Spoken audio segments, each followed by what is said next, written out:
Very good afternoon to all. तो last class में हमने चैप्टर नंबर 5 स्टार्ट किया, दैट इज सरफेस केमिस्ट्री। और सरफेस केमिस्ट्री में हमने बेसिक टर्म्स डिस्कस किए, that is what is adsorption, adsorption क्या होता है, एब्जॉर्प्शन क्या होता है। क्लियर? तो एडजॉर्प्शन क्या था? सरफेस फिनोमेना जिसमें एडजॉर्बेंट के सरफेस पे एडजॉर्बेट एडजॉर्ब हुआ। क्लियर? तो काफी एडजॉर्प्शन हो रहा है। एडजॉर्बेंट के सरफेस पे एडजॉर्बेट जाके एडजॉर्ब हुआ।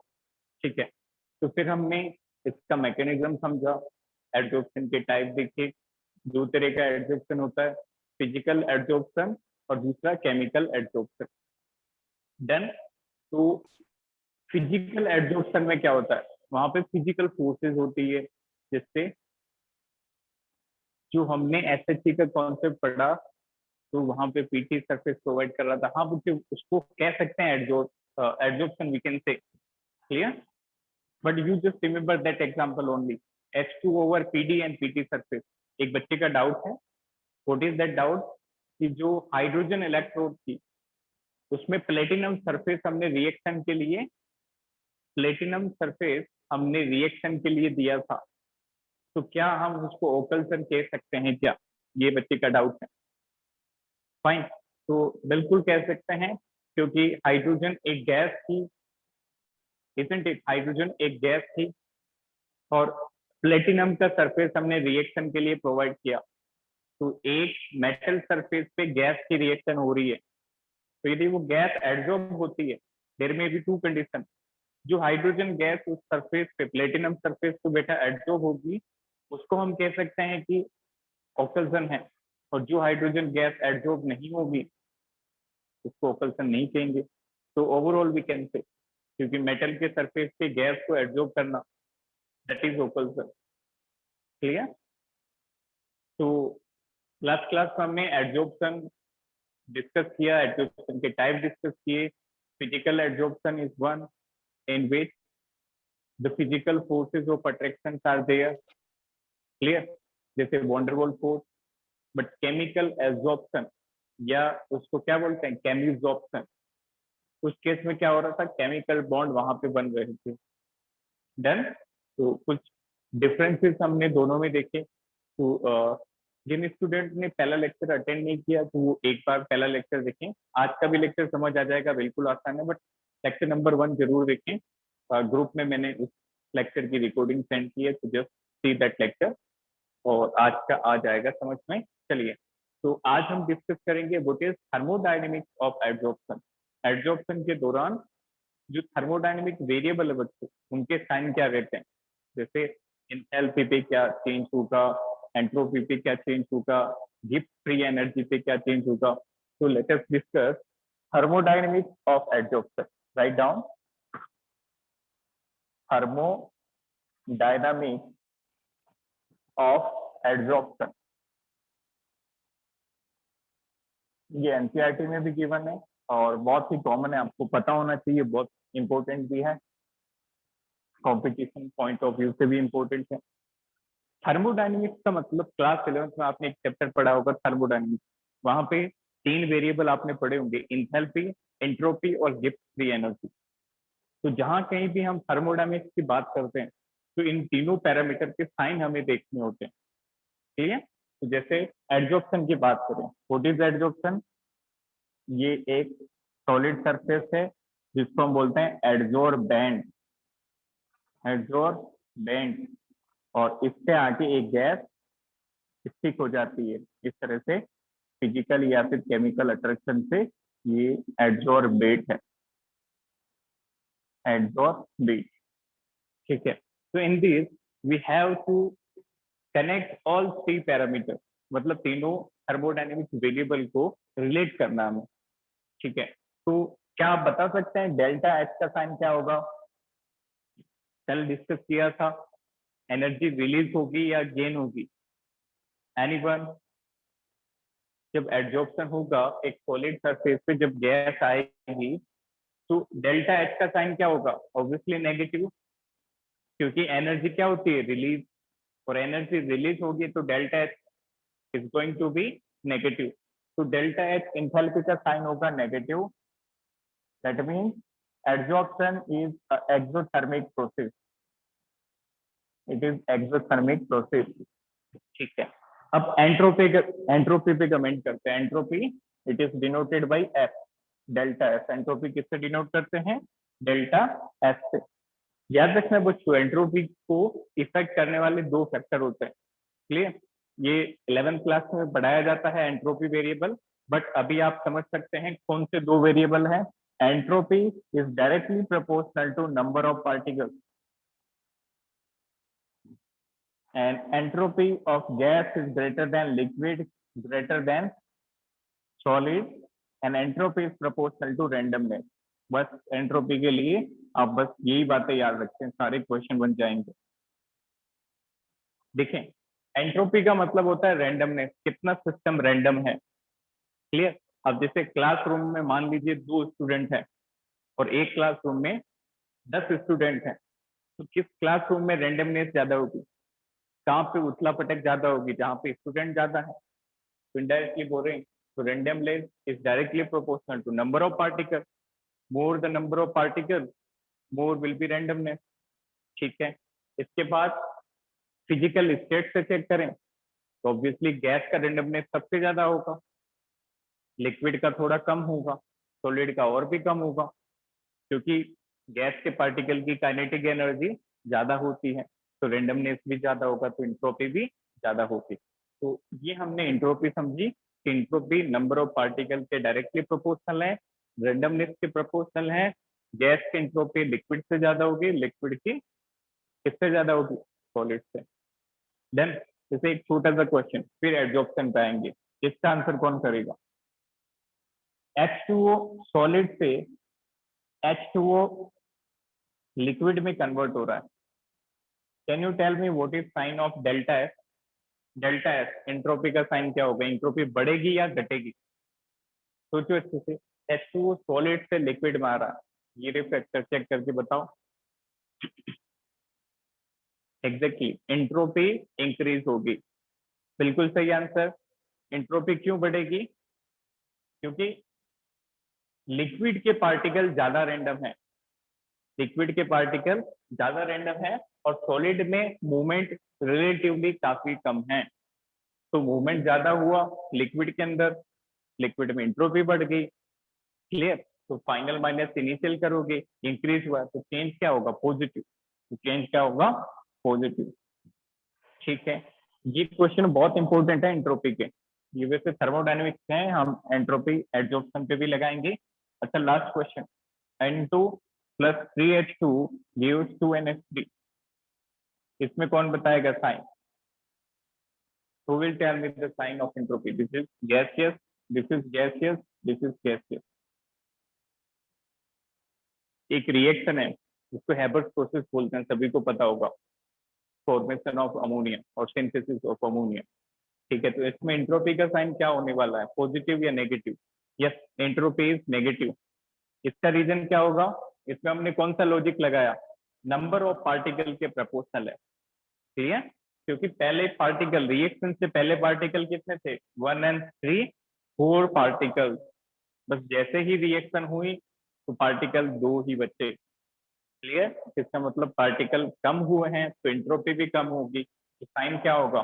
Negative, like this. तो अब मुद्दे की बात पे आते हैं, एडजॉर्प्शन पे आते हैं। तो एडजॉर्प्शन के लिए एंट्रोपी का साइन क्या होना चाहिए? सोचिए इससे से, पहले गैस फ्री थी, पहले गैस फ्री थी और एडजॉर्प्शन हुआ तो गैस सरफेस पे आके स्टिक हो गई। एग्जैक्टली, बिल्कुल सही आंसर। डेल्टा एस का sign? No, again yes, negative is correct answer. क्योंकि नेगेटिव क्यों हुई? जब एडजॉर्प्शन नहीं हुआ था तो गैस फ्री थी, सरफेस पे नहीं थी, एकदम रैंडमनेस ज्यादा थी। बट जैसे ही एडजॉर्प्शन हुआ तो गैस इस सरफेस पे आके स्टिक हो गई, तो गैस का मूवमेंट क्या हो गया? गैस का मूवमेंट क्या हो गया? सी। तो रेंडमनेस कम हो गई, और रेंडमनेस कम हो गई तो एडजॉर्प्शन के कारण एंट्रोपी डिक्रीज हो गई। तो delta S is negative. Clear. Delta H negative क्योंकि एनर्जी रिलीज होती है। डेल्टा एफ नेगेटिव क्यों हुआ? क्योंकि रेंडमनेस डिक्रीज हो जाती है। अब डेल्टा जी बहुत इंपॉर्टेंट है बच्चा।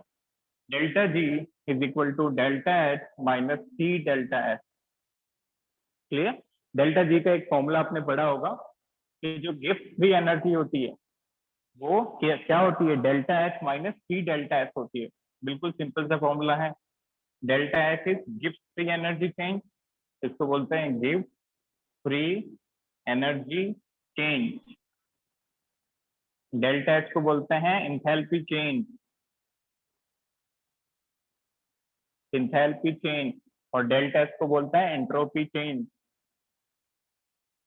और टी को बोलते हैं एब्सोल्यूट टेम्परेचर। ये टेम्परेचर हमेशा केल्विन के अंदर होना चाहिए, दिस इज इंपॉर्टेंट। ठीक है, तो बताओ डेल्टा जी का साइन क्या होगा? नेगेटिव या फिर पॉजिटिव या फिर जीरो? सोचो अच्छे से।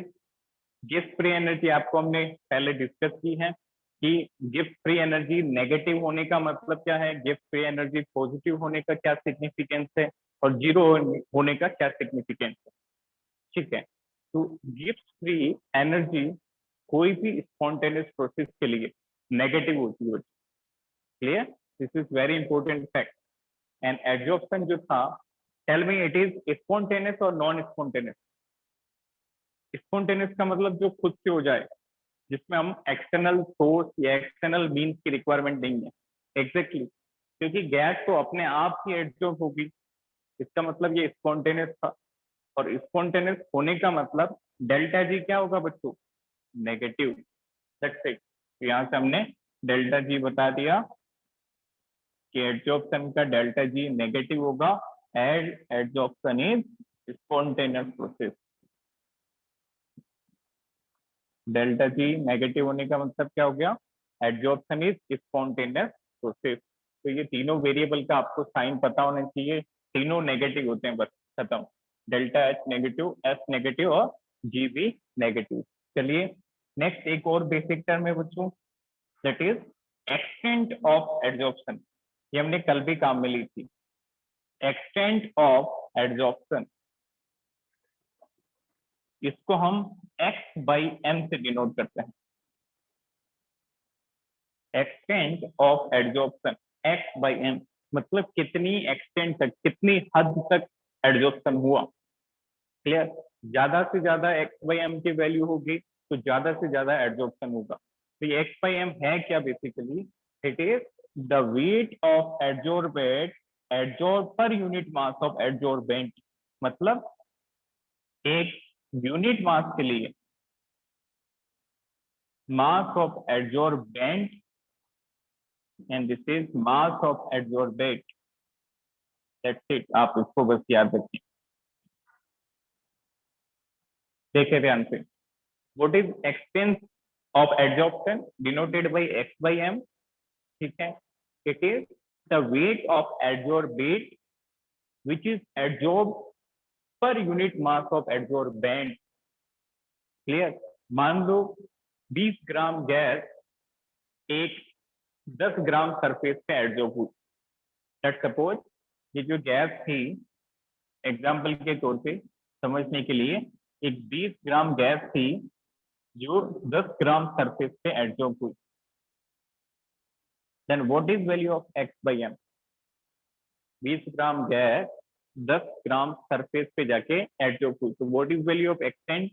एक्स बाई एम, कितना मास कितने के लिए एड्जॉर्ब हुआ। Very good, two is correct answer. 20 gram gas adsorb हुई है, मतलब एड्जॉर्ब वेट कितना है? 20 ग्राम। और एड्जॉर्बेंट का मास कितना है? 10 ग्राम। तो आंसर कितना आ गया? 2। मतलब पर यूनिट एड्जॉर्बेंट पे 2 ग्राम गैस एड्जॉर्ब हो रही है। Isn't it? सोच पा रहे हो? मतलब पर यूनिट एड्जॉर्बेंट पे 1 ग्राम एड्जॉर्बेंट पे 2 ग्राम गैस एड्जॉर्ब हो रही है। ओवरऑल 10 ग्राम पे कितने ग्राम एड्जॉर्ब हो रही है? 20 ग्राम। ठीक है, तो बिल्कुल आसान है। बस ये याद रखें कि जैसे जैसे एक्स बाई एम बढ़ेगा वैसे वैसे एक्सटेंट ऑफ एड्जॉर्प्शन बढ़ेगा। Extent of adsorption, more the value of x by m, more will be the extent of absorption. Take a screenshot, इसको लिखें, फिर एक न्यूमेरिकल करवाते हैं आपको।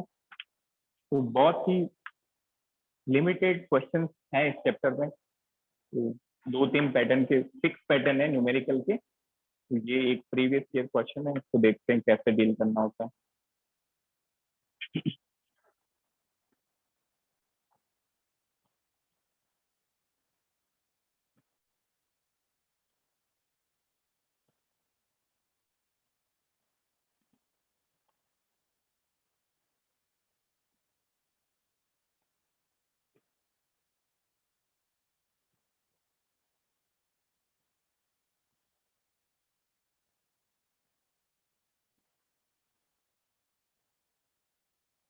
चलिए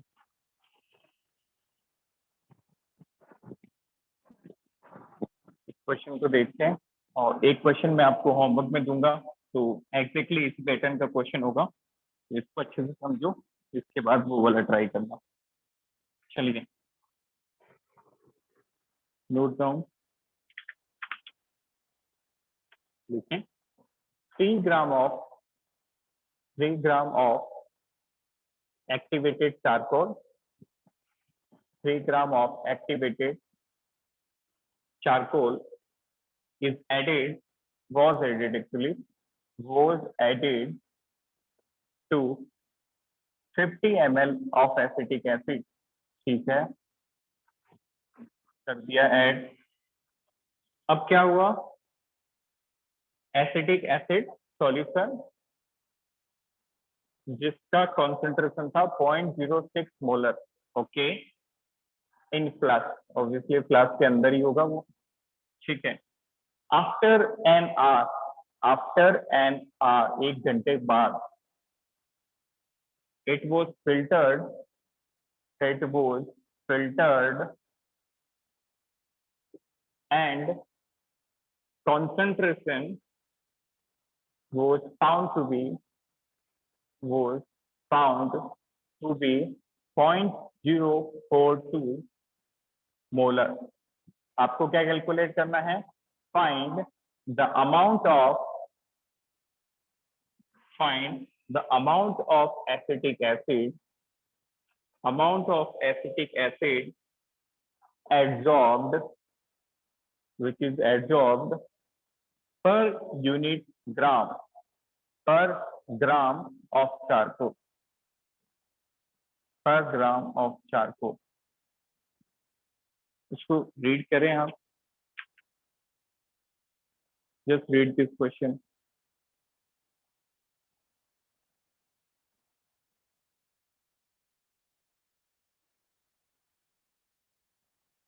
बहुत अच्छा क्वेश्चन है, और इसी पैटर्न के क्वेश्चन है, जितने भी न्यूमेरिकल आए हैं वो सारे इसी पैटर्न के हैं। देखिए ध्यान से, क्या गिवन है, 3 ग्राम चारकोल आपने ऐड किया, किसमें ऐड किया, एसिटिक एसिड सॉल्यूशन के अंदर। कितना वॉल्यूम था उस सॉल्यूशन का, 50 ml। उस सॉल्यूशन का कॉन्सेंट्रेशन कितना था, 0.06। ठीक है, अब ध्यान से समझना, जब आपने आधे घंटे बाद देखा तो सॉल्यूशन की कॉन्सेंट्रेशन घट के 0.042 हो गई। पहले क्या थी, 0.06। और जब आपने 1 घंटे इस 3 ग्राम चारकोल को डाले रखा तो कॉन्सेंट्रेशन घट के कितनी होगी, 0.042। ठीक है, find the mass of acetic acid adsorb पर ग्राम ऑफ चारकोल। इसका मतलब 1 ग्राम चारकोल पे कितना एसिटिक एसिड एडजॉर्ब हो रहा है। क्लियर, मतलब आपको एक्सटेंट बतानी है, you have to tell the extent simply. Then अब देखो कैसे करेंगे इस क्वेश्चन को, बिल्कुल बेसिक बेसिक फॉर्मूलाज काम में आएंगे, नॉर्मलिटी और मोलरिटी के। ठीक, जैसे ये आपका फ्लास्क है, अच्छे से समझना, it is your flask, initial molarity, initial concentration थी 0.06, इसका वॉल्यूम था 50 ml। ठीक है, एसिटिक एसिड की इनिशियल कॉन्सेंट्रेशन क्या थी, 0.06, and volume was 50 ml। Done, that was molarity, that is all about acetic acid. Now you added 3 gram of charcoal into that, आपने इसमें 3 ग्राम चारकोल डाल दिया। चारकोल डाला और उसको अच्छे से सेक किया या फिर रख दिया, दोनों केसेस में एडजॉर्प्शन हो जाएगा। ठीक है, आपको याद होगा 3 एडजॉर्बेंट मैंने आपको बताए थे, एक एक्टिवेटेड चारकोल, एक सिलिका जेल और एक एल्यूमिना जेल। तो ये तीनों जो कंपाउंड है, एक्टिवेटेड चारकोल, सिलिका जेल और एल्यूमिना जेल, तीनों कंपाउंड का नेचर क्या है, ये एडजॉर्बेंट की तरह बिहेव करते हैं। तो ये सरफेस पे, अपने सरफेस पे एडजॉर्प्शन करवाते हैं। क्लियर? ठीक है। अब 1 घंटे बाद जब आपने देखा, आफ्टर 1 आवर, जब आपने 1 घंटे बाद देखा तो सॉल्यूशन की जो कॉन्सेंट्रेशन थी वो रिड्यूस होके घट के कितनी हो गई, 0.042। क्या वॉल्यूम चेंज हुआ? No change in volume, volume तो उतना ही रहेगा। थोड़ा बहुत एसिटिक एसिड एडजॉर्ब हुआ तो क्या हुआ, अभी वाटर तो उतना ही है, सॉल्यूशन तो लगभग लगभग उतना ही रहेगा। अभी भी कितना ml है, 15 ml। तो इनिशियल मोलरिटी थी 0.06 और फाइनल मोलरिटी हो गई बच्चे 0.042। मोलरिटी घटी क्यों, कॉन्सेंट्रेशन डिक्रीज क्यों हुई? क्या रीजन होगा? जब आपने 3 ग्राम चारकोल डाला तो इस पे कुछ एसिटिक एसिड के मॉलिक्यूल जाके एडजॉर्ब हो गए। जब 3 ग्राम चारकोल डाला तो इसकी सरफेस पे एसिटिक एसिड के मॉलिक्यूल जाके क्या हो गए बच्चों, एडजॉर्ब हो गए। तो पहले एसिटिक एसिड की कॉन्सेंट्रेशन ज्यादा थी, फिर एडजॉर्ब हो जाएंगे तो ऑब्वियसली कम हो जाएगी। ठीक है, अब मुझे क्या करना है, कितना एसिटिक एसिड एडजॉर्ब हुआ, पहले वो कैलकुलेट करूंगा। एडजॉर्बेंट आपको गिवन है, फिर हम क्या लगा देंगे, x/m, that's it, that is mass of adsorbent पर यूनिट मास ऑफ एडजॉर्बेंट। तो बेंट तो गिवन है, जिस पे एडजॉर्ब हो रहा है वो कितना ग्राम है, 3 ग्राम। तो ये आपका एडजॉर्बेंट है, this is your adsorbent. Clear? तो आपको m का वैल्यू तो गिवन है, m is 3 gram. What is missing, that is x। अब मैं क्या करूंगा, दोनों केसेस में मोल निकालूंगा। पहले निकालूंगा कितने मोल एडजॉर्ब हुए, मोल से मास कैलकुलेट करूंगा। ध्यान से समझना, मोलरिटी क्या होती है बच्चों, molarity is equal two moles upon volume. तो यहाँ से मोल्स क्या आ गए, मोलरिटी इंटू वॉल्यूम। बिल्कुल आसान है, इसको अच्छे से समझते जाएं। मोलरिटी होती है moles of solute upon volume of solution. ठीक है, तो यहाँ से मैंने मोल का फॉर्मूला निकाल लिया, मोलरिटी इंटू वॉल्यूम, क्योंकि हमें यही इंफॉर्मेशन गिवन है, और भी मोल के फॉर्मूले हैं बट वो काम नहीं आएंगे, यहाँ पे तो यही काम आएगा। ठीक है, तो पहले मैंने इनिशियल मोल निकाले, initial molarity into initial volume, 3 आ रहे हैं। हाँ, 3 मिलीमोल आएंगे बेटा। देखो 0.06 मोलरिटी आपने रखा, 0.06 और पहले का वॉल्यूम है 50। ठीक है, तो जल्दी से कैलकुलेट किया तो 3 आ रहे हैं, बट वो 3 मोल्स नहीं होंगे। इट इज वेरी इंपॉर्टेंट, वो 3 मोल्स क्यों होंगे, आपको याद है? तो ये मोलरिटी वाला फॉर्मूला किस में रखते हैं हम, वॉल्यूम लीटर के अंदर रखते हैं। याद करो, what is molarity, moles of solute which is dissolved in 1 litre of solution. तो ये जो वॉल्यूम होता है ये हम किस में रखते हैं, लीटर में। तो जब आप वॉल्यूम लीटर में रखोगे तब आपको मोल मिलेंगे, और वॉल्यूम मिलीलीटर में रखोगे तो आपको मिलीमोल मिलेंगे। This is very important. तो जो आपके 3 आ रहे हैं वो मिलीमोल है। यदि आप वॉल्यूम, एग्जैक्टली वॉल्यूम यदि आप लीटर में रखते तो मोल आता है, और वॉल्यूम ml में रखोगे तो मिलीमोल आएंगे। तो 3 मिलीमोल, 3 मिलीमोल, m मोल। ठीक है, नाउ ये आपके इनिशियल मोल है। फाइनल मोल बता सकते हैं एनीवन, फाइनल कितने हो गए? ये तो पहले का है, 1 घंटे बाद कितने हो जाएंगे, आफ्टर 1 आवर। फाइनल का मतलब आफ्टर 1 आवर, 1 घंटे बाद। कैलकुलेट करके बताओ, डायरेक्ट वैल्यू है, डायरेक्ट वैल्यू डालनी है। ये मोलरिटी फाइनल, ये वॉल्यूम फाइनल। अगेन क्या किया हमने, m इंटू वी लगा दिया, आपके बाद मोलरिटी भी फाइनल और वॉल्यूम भी final. Fine, so this become 0.042 into 50, 2.1 millimole. Very good. This is 2.1 millimole. This is 2.1 millimole. Correct. ठीक है. तो अब एक छोटा सा क्वेश्चन यदि आपसे पूछूं, can you tell me the millimoles of acetic acid adsorb कितने एडजॉर्ब हो गए, कैसे निकालोगे? पहले कितने थे, बाद में कितने हो गए, जो डिफरेंस होगा उतने ही तो एडजॉर्ब हुए होंगे. Calculation mistake. चलो 0.9 ठीक है, 1.9 कैसे होगा? हाँ, कैलकुलेशन मिस्टेक आपने की है. 0.9 इज करेक्ट. पहले 3 थे और 3 से कट के कितने हो गए? 2.1. so that is 0.9. that is correct. तो 0.9 मिलीमोल इतने एडजॉर्ब हो गए. कितने एडजॉर्ब हो गए मतलब इस सरफेस पे कितने मिलीमोल चले गए? 0.9. ठीक है. तो मिलीमोल लिखा तो मोल्स भी लिख सकते हैं, बहुत आसान है. देखो, moles of acetic acid adsorb, moles of acetic acid adsorb कितने हो जाएंगे? मिली ml, मिली मोल.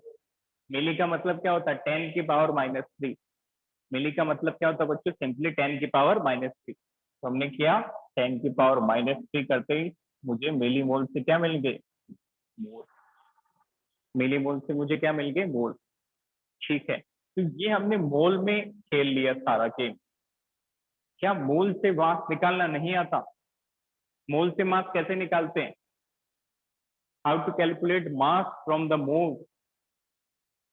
बिल्कुल सिंपल सा फॉर्मूला है. How moles is related with mass? Moles is equal to given mass upon molecular mass. isn't it? Exactly. Given mass upon gram molecular mass is the moles. Then simply the mass is equal to moles multiplied by molar mass. That's it. Yes or no? Moles कैसे निकालते हैं? Given mass को molar mass से divide करते हैं. तो मास कैसे निकल जाएगा? मोल्स मल्टीप्लाई बाय, इसको इस तरह भेज दें तो moles multiply by molar mass. ठीक है. तो क्या आप बता सकते हो एसिटिक एसिड का मास कितना एडजॉर्ब होगा? Mass of acetic acid that is adsorb. Moles आपको गिवन है, मोलर मास निकाल के मल्टीप्लाई कर दो जल्दी से. सोचो.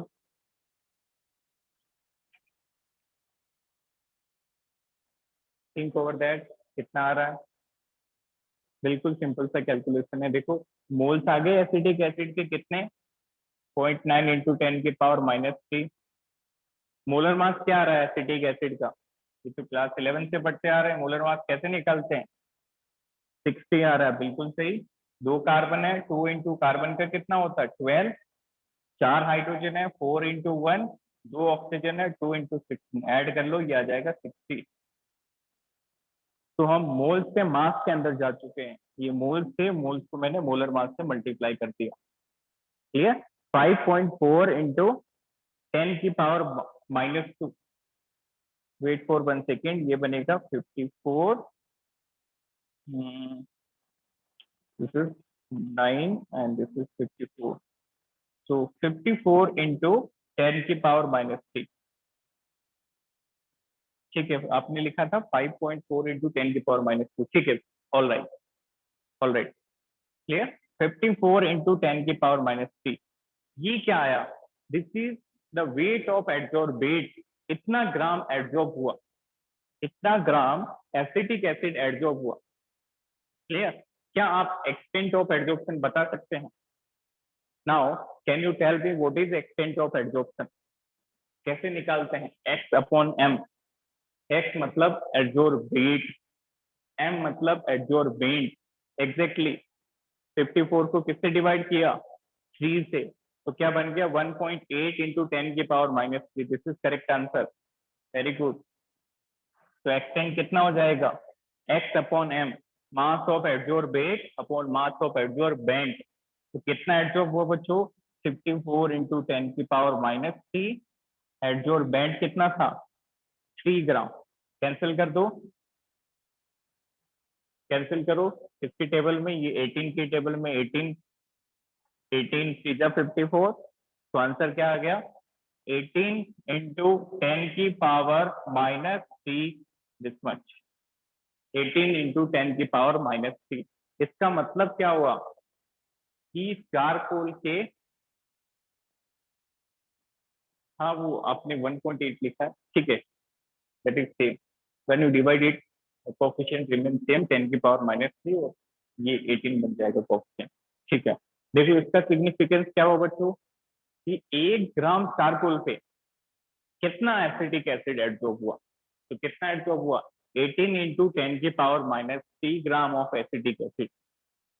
इतना सारा एसिटिक एसिड 1 ग्राम चारकोल पे एब्जॉर्ब हुआ।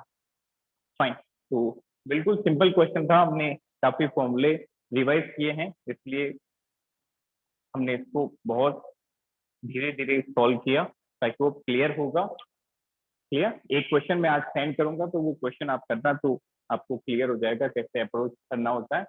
बिल्कुल आसान क्वेश्चन था। पहले क्या करते हैं, मोल्स निकाल लेते हैं। पहले मोल्स में एक गेम चलता है, लास्ट स्टेप में हम मोल्स से मास में आ जाते हैं, ठीक है। तो पहले मैंने मोल्स निकाले, पहले कितने थे, एडजॉर्प्शन के बाद कितने हो गए, तो पहले थे 3 मिलीमोल, बाद में हो गए 2.1 मिलीमोल। तो एडजॉर्ब कितने हुए, कमी कितनी आई, दैट इज 3 - 2.1, दैट इज 0.9। इतने एडजॉर्ब हो गए, ठीक है। 0.9 मिलीमोल एडजॉर्ब हुए। तो मोल कितने एडजॉर्ब हुए, मिली का मतलब होता है 10 की पावर -3। तो मैंने 10 की पावर -3 से मल्टीप्लाई किया, तो मिलीमोल से मोल में आ गया, ठीक है। बट जब हम एक्सटेंट निकालते हैं बच्चों, तो हमें मास चाहिए। तो मुझे ये भी पता है कि मोल से मास कैसे कैलकुलेट करते हैं, moles equal to given mass upon molecular mass. तो गिवन मास हो गया मोल्स इंटू मॉलिक्यूलर मास। तो हमने एसिटिक एसिड के मॉलिक्यूलर मास से मल्टीप्लाई किया, तो एसिटिक एसिड का मास आ गया। इतना एसिटिक एसिड एडजॉर्ब हुआ है, चारकोल का मास 3 ग्राम था, तो यहाँ से हमारे पास एक्सटेंट आ गया। Done, take a screenshot.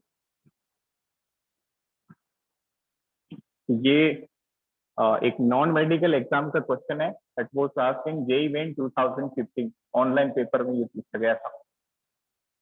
ऐसा नहीं है कि ये मेडिकल में नहीं आ सकता, सिंपल सा क्वेश्चन है। जब आप प्रैक्टिस करोगे तो स्टेप स्किप कर करके काफी स्पीडली इसको सोल्व कर सकते हैं।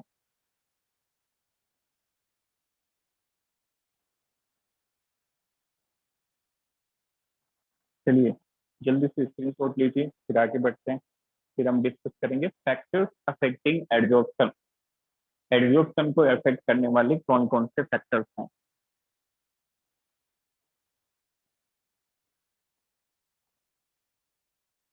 चलिए नेक्स्ट हेडिंग डालें, फैक्टर्स अफेक्टिंग एड्जॉर्प्शन। तो जितना क्वेश्चन को आप सिंप्लीफाई करके अच्छे से डायग्राम फिगर बना के करेंगे, तो उतना क्वेश्चन सॉर्ट आउट होता जाएगा।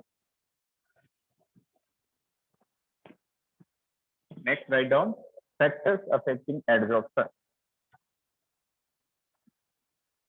तो ये कॉमनली हम फिजिकल और केमिकल एड्जॉर्प्शन दोनों के लिए देखते हैं।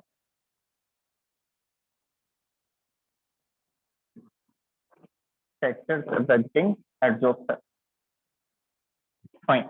5 फैक्टर होते हैं बच्चों, there are 5 factor which can affect the rate of adsorption. Clear.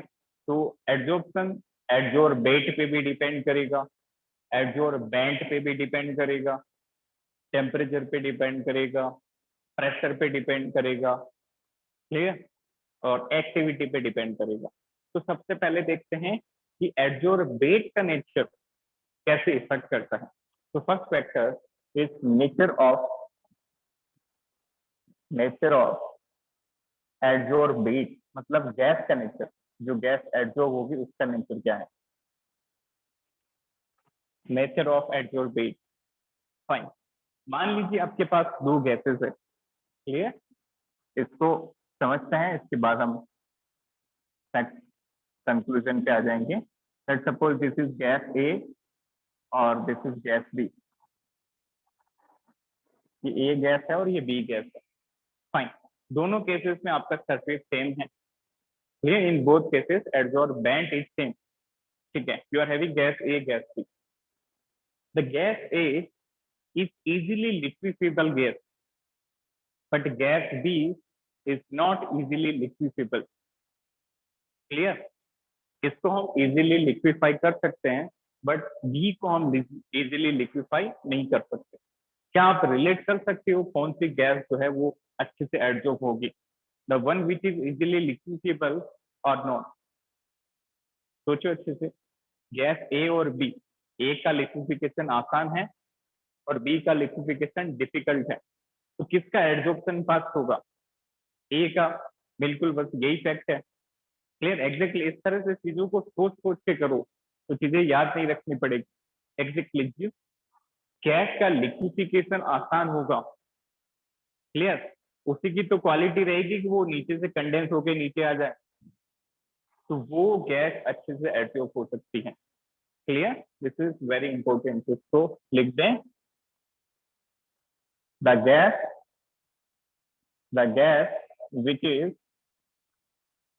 which is easy to liquefy easy to liquefy can adsorb easily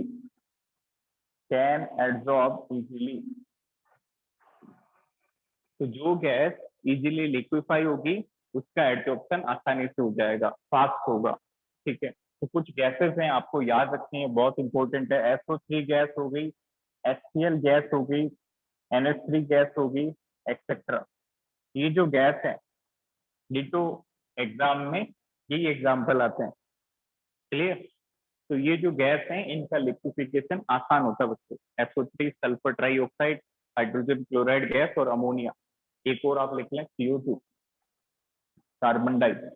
ये जो गैसेज है इनका लिक्विफिकेशन आसान होता है, तो इनके केस में रेट ऑफ एडजॉर्प्शन फास्ट होगा। डिटो डिटो ऐसे क्वेश्चन आते हैं एग्जाम में कि आपके पास ये गैसेज हैं H2, O2, NH3 and helium, किसका एडजॉर्प्शन सबसे फास्ट होगा आउट ऑफ दिस थ्री? ये नीट का क्वेश्चन है, न्यू 2017 का। उसमें लिक्विफिकेशन पूछा था, ऑल्दो एडजॉर्प्शन का क्वेश्चन नहीं था ये, NH3 का। That's it. क्लियर? उसमें लिक्विफिकेशन का पूछा था कि किस गैस का लिक्विफिकेशन आसान होगा, तो आंसर इज NH3। तो हमने लिक्विफिकेशन को एडजॉर्प्शन से भी रिलेट कर लिया, तो NH3 इज द आंसर। चलिए आगे बढ़ते हैं। तो पहला फैक्ट कंफर्म हो गया कि एडजॉर्बेट का नेचर कैसे अफेक्ट करेगा। दूसरा है नेचर ऑफ एडजॉर्बेंट, जिस सरफेस पे एडजॉर्प्शन हो रहा है वो कैसे इफेक्ट करेगा।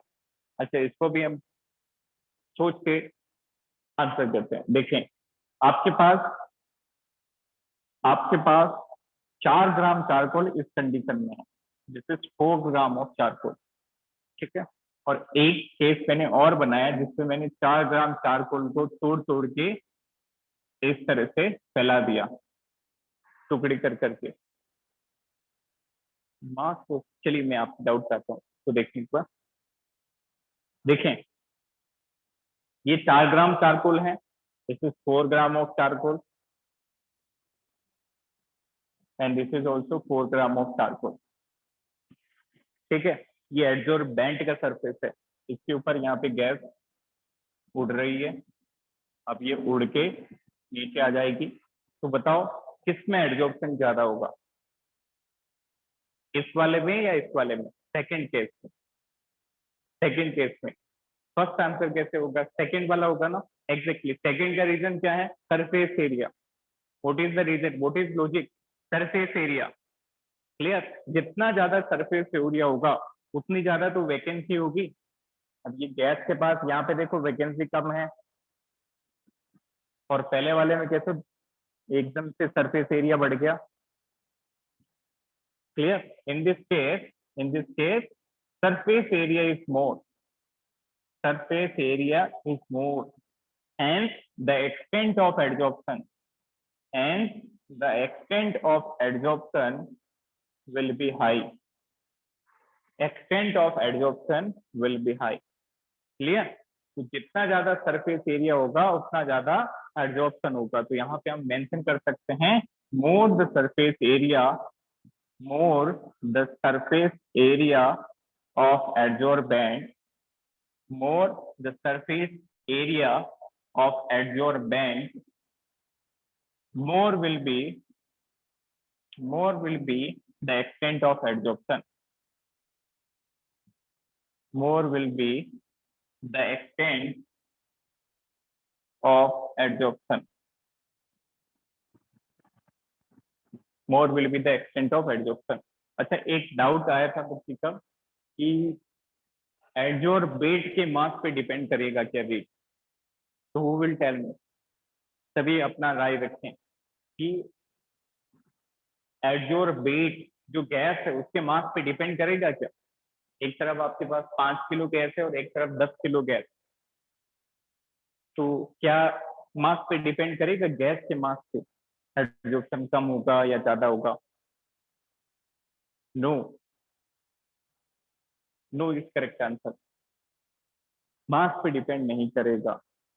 आपके पास चाहे मास कम है, मास चाहे कम है बट वैकेंसी ज्यादा है, मास चाहे गैस का कम है बट वैकेंसी ज्यादा है, तो फास्ट होगा। चाहे मास ज्यादा है और वैकेंसी कम है तो आप चेंज नहीं कर सकते। हाँ, टेम्परेचर पे डिपेंड करेगा। Temperature that is next, temperature हम डिस्कस करने वाले। क्लियर? टेम्परेचर मैंने कल भी बताया था आपको, यदि याद हो तो, फिजिजॉप्शन और केमिजॉप्शन के दोनों cases. Clear? It will not depend on the amount of gas, it depend on the vacancy on the surface. Surface पे कितनी वैकेंसी है, ठीक है।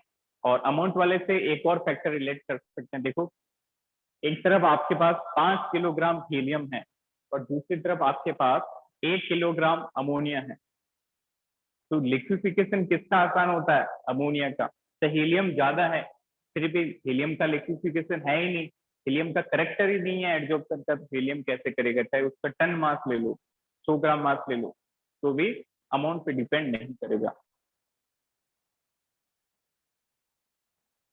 Heavier or lighter gas will not effect.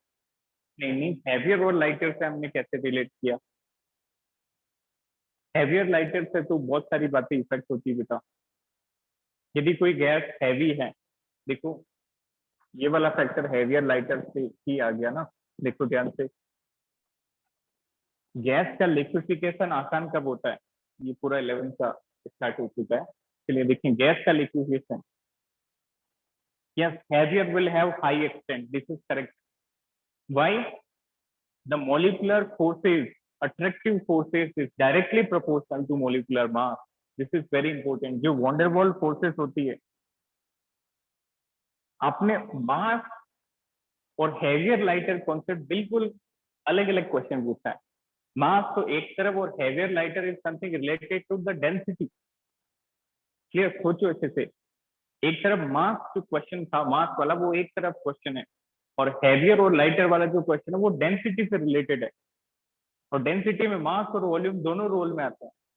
Then तो सी वॉन्डरवॉल फोर्सेस जो होती है वो मोलिकुलर मास के प्रोपोर्शनल होती है। हाँ, क्रिटिकल टेम्परेचर भी आ गया, ठीक है, बिल्कुल सही। क्रिटिकल टेम्परेचर से भी रिलेट करते हो, वो यही है, लिक्विफिकेशन में क्रिटिकल टेम्परेचर भी आ जाता है, ठीक है। वॉन्डरवॉल फोर्सेस जो होती है वो मास के प्रोपोर्शनल होती है। जितना ज्यादा मोलिकुलर मास होगा उतनी ज्यादा वॉन्डरवॉल फोर्सेस होगी। क्लियर?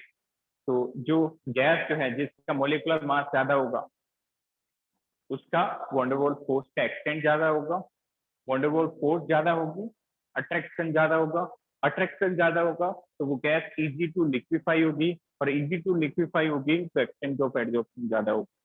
ये तो वो सारे आपस में रिलेटेड है पॉइंट। चलिए next point, more the surface area of adsorption, adsorbent sorry, more will be the extent of adsorption। बिल्कुल सही बात है, यदि सरफेस एरिया ज्यादा होगा तो वैकेंसी ज्यादा होगी रिएक्शन के लिए, तो ज्यादा गैस आके जल्दी से यहाँ पे चिपक जाएगी, एडजॉर्प्शन हो जाएगा।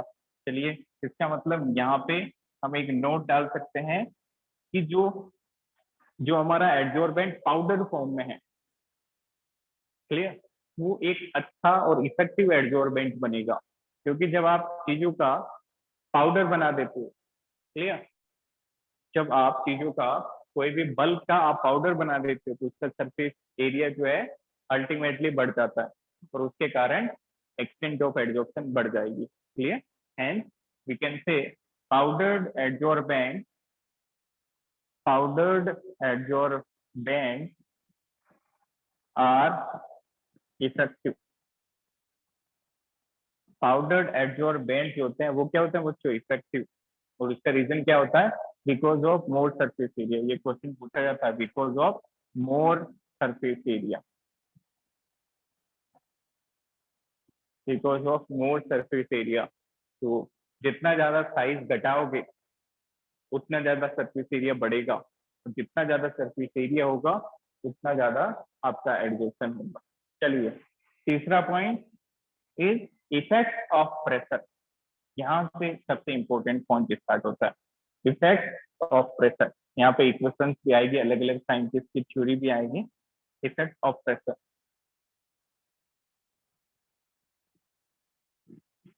Effect of pressure. तो इफेक्ट ऑफ प्रेशर में वैसे तो हम देख सकते हैं, एक सिंपल सा ग्राफ आएगा, देखिए उसको भी देखते हैं, फिर जो भी थ्योरीज है उनको भी देखेंगे।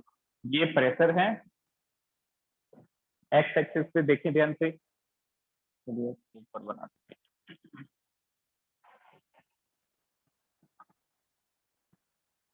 एक्स एक्सिस पे मैंने क्या रखा बच्चों, प्रेशर। वाई एक्सिस पे मैंने रखा एक्सटेंट ऑफ एडजॉर्प्शन। क्या सोच सकते हो ग्राफ का नेचर क्या होगा, ध्यान से देखो। ये आपका सॉलिड सरफेस था एडजॉर्बेंट, इसके ऊपर गैस थी, this is gas over this solid surface. ठीक है, आपने क्या किया, ऊपर से प्रेशर बढ़ाया, दाब बढ़ाया, you increase the pressure over gas. तो बताओ एक्सटेंट बढ़ेगी या घटेगी? वेरी सिंपल क्वेश्चन, एक्सटेंट बढ़ेगी या घटेगी जब आप प्रेशर इंक्रीज करोगे? F if pressure will increase extent will increase. Very good, बिल्कुल सही। क्या एक्सटेंट बढ़ती जाएगी? क्या एक्सटेंट जो है वो बढ़ती ही जाएगी या एक लिमिट तक बढ़ेगी? will it always increase or up to a limit? After some time it become constant. Very good, up to a limit। बिल्कुल सही, देखिए ध्यान से, बिल्कुल सही जवाब। जब आपने प्रेशर बढ़ाया तो गैस नीचे आई और इस सरफेस पे एब्जॉर्ब होने लगी, इस तरह से, लाइक दैट। अब मान लीजिए आप प्रेशर बढ़ाते जा रहे हो, एग्जैक्टली लीनियर, एंड देन पहले, हाँ पहले लीनियर नहीं होगा, ये थोड़ा सा कर्वीलीनियर जाता है, कर्व की फॉर्म में, फिर parallel to axis, x axis हो जाता है। वेरी गुड, अल्टीमेटली पैरेलल तो होगा एक्स एक्सिस, कांस्टेंट होगा। देखो स्टार्टिंग में आपने प्रेशर बढ़ाया तो जो वैलेंसी थी, जो वैकेंसी थी, सारी ऑक्यूपाई हो गई। क्लियर, ऑक्यूपाई हो गई। अब आप कितना भी प्रेशर बढ़ाओ, यदि वैकेंसी नहीं है तो यहाँ पे एडजॉर्प्शन कैसे होगा? तो स्टार्टिंग में कुछ ऐसा आएगा, एकदम से इंक्रीज होगा, लाइक दैट, इस तरह से, इस तरह से बढ़ा और फिर जाके कांस्टेंट हो गया, फिर जाके कांस्टेंट हो गया, इस तरह से कर्व के फॉर्म में। Then now this pressure is known as saturation pressure, this is PS. PS का मतलब क्या है बच्चों? सैचुरेशन प्रेशर, जहां पे मैक्सिमम एडजॉर्प्शन अटेन हुआ। This PS stand for saturation pressure at which maximum adsorption is attained। Clear, और इसके बाद जो है वो कांस्टेंट हो गया। फाइन। अच्छा बताओ, इस दौरान हमने टेम्परेचर कांस्टेंट रखा या चेंज किया? सोचो अच्छे से। इस दौरान जब हमने प्रेशर लगाया तो टेम्परेचर कांस्टेंट रखा या चेंज किया? अच्छे से सोचो।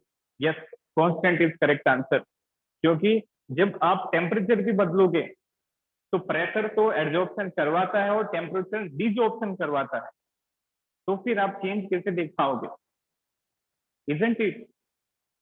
प्रेशर आपने ऊपर से बढ़ाया और नीचे से टेम्परेचर भी बढ़ा रहे हो, तो प्रेशर तो एडजॉर्प्शन करवा रहा है और टेम्परेचर डिजॉर्प्शन करवा रहा है, तो फिर चेंज कैसे पता चलेगा कि अल्टीमेटली क्या हो रहा है? तो आप टेम्परेचर को कांस्टेंट रखते हो, दिस इज वेरी इंपॉर्टेंट। तो ये जो X by M versus pressure curve है, in this case temperature is constant, temperature is constant. Clear? अच्छा, कांस्टेंट टेम्परेचर के जो ग्राफ होते हैं उनको हम क्या बोलते हैं?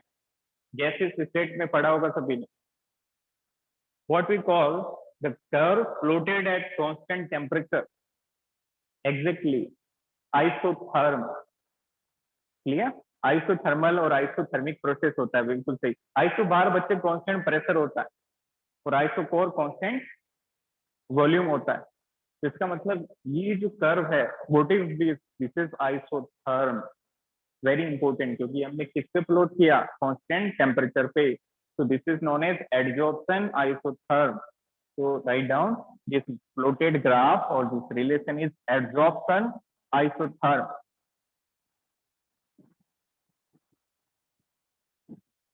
This is adsorption isotherm.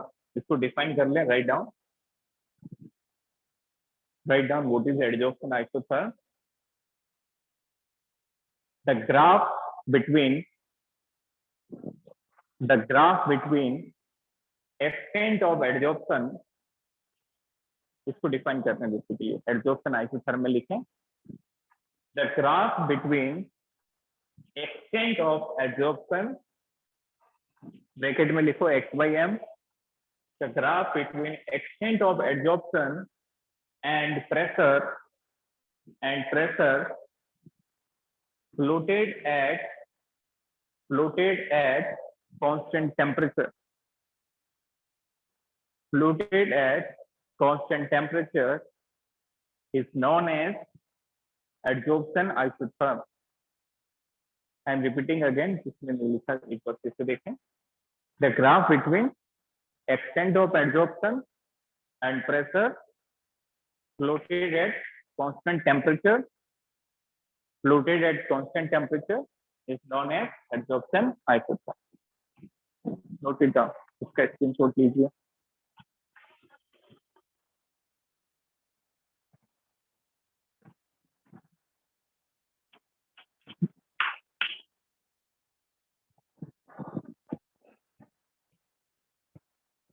तो इफेक्ट ऑफ प्रेशर में काफी थ्योरी है.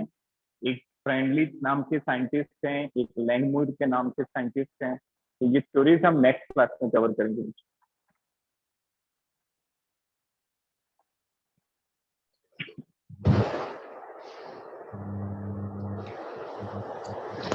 ठीक है सभी ने? तो thank you so much, have a nice day. आज के लेक्चर में कोई doubt? Any doubt in today's lecture? उसके बाद हम next class.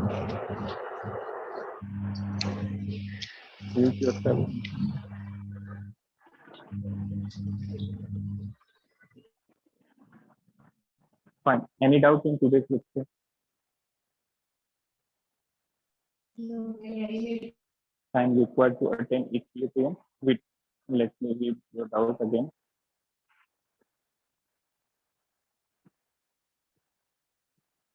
Time required to attain the equilibrium is more in adsorption. Equilibrium is more in adsorption. Fine.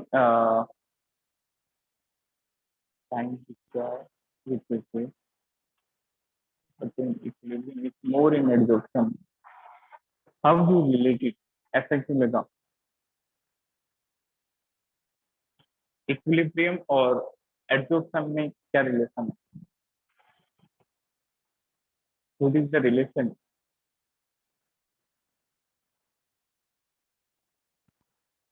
Ultimately, we can't comment over this statement. The time required in adsorption is more in case of equilibrium. Yeah. But if your catalyst is performing its catalytic activity via adsorption, this is my nice statement too. यदि आपका catalyst जो है वो catalyst adsorption से करता है तो उस केस में टाइम कम होगा, क्योंकि कैटलिस्ट जो है ओवरऑल इक्विलिब्रियम जल्दी से अटेन करवाता है, तो time would be less. If your catalyst is behaving its catalytic activity rapid in between slow down, adsorption is rapid and slow down near equilibrium. Actually, we can't say it as equilibrium. Clear? This is the saturation point. Equilibrium means both sided process. Clear? हाँ, ये comment हम कर सकते हैं कि adsorption is increases up to a saturation pressure and then become constant. तो यहाँ पे इक्विलिब्रियम वाला फैक्टर जो है वो वैलिड नहीं होगा. इक्विलिब्रियम का मतलब adsorption plus desorption, isn't it? But यहाँ पे पहुंचने के बाद एडजॉर्प्शन हो गया तो डिसऑर्प्शन नहीं होगा. एडजॉर्प्शन जितना होना था मैक्सिमम हो गया, डिसऑर्प्शन फिनोमिना नहीं हो रहा. और डिसऑर्प्शन नहीं होगा तब तक हम इक्विलिब्रियम टर्म काम में नहीं ले सकते. Clear? We can say adsorption increases up to a certain pressure, saturation pressure, and then constant. The equilibrium is something unused here. Equilibrium is one in which adsorption plus absorption takes place. Yeah. Fine. Thank you so much. Have a nice day.